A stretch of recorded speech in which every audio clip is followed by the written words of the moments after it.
और अब कुछ खबरें शोबिस की रंगरंग दुनिया से। पाकिस्तानी ड्रामा और फिल्म इंडस्ट्री के सीनियर अदाकार नौमान एजाज ने कहा है कि अगर मुझे सेंसर बोर्ड का चार्ज मिला तो मैं तमाम ड्रामों पर पाबंदी लगा दूंगा। हाल ही में अदाकार नौमान एजाज ने एक निजी टीवी के शो में शिरकत की, जहां उन्होंने मुख्तलिफ मौज़ूआत समेत मौजूदा पाकिस्तानी टीवी ड्रामों के बारे में खुलकर अपने ख्यालात का इजहार किया। टीवी ड्रामों के मवाद के हवाले से बात करते हुए नौमान एजाज का कहना था कि हमारे ड्रामों में रिश्तों को रुसवा किया जा रहा है, जिस वजह से ताल्लुकात खराब हो रही हैं। उन्होंने कहा है कि ड्रामा बनाने वाले हर रिश्ते को बुरा दिखा रही हैं। आज एक बहन, माँ, बाप, भाई और बेटी, हर रिश्ता बुरा है।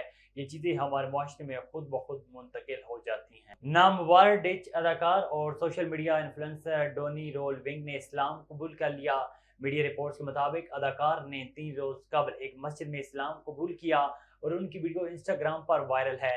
2022 में अदाकार हादसे का शिकार होकर अपनी 5 पसलियां तुड़वा बैठे और उनके फेफड़े भी मुतासर हुए, जबकि इनको कैंसर की तशखीस भी हुई थी। भारत के लेजेंडरी अदाकार अमिताभ बच्चन ने मुंबई के करीब अलीबाग के मुकाम पर 10 करोड़ की प्रॉपर्टी खरीद ली।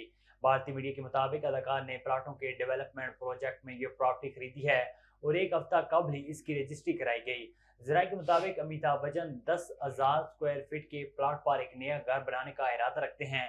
अदाकार ने अयोध्या में भी एक महंगा प्लाट खरीदा था, जो दी हाउस ऑफ अभिनंदन लूधा नामी बिल्डर का प्रोजेक्ट है।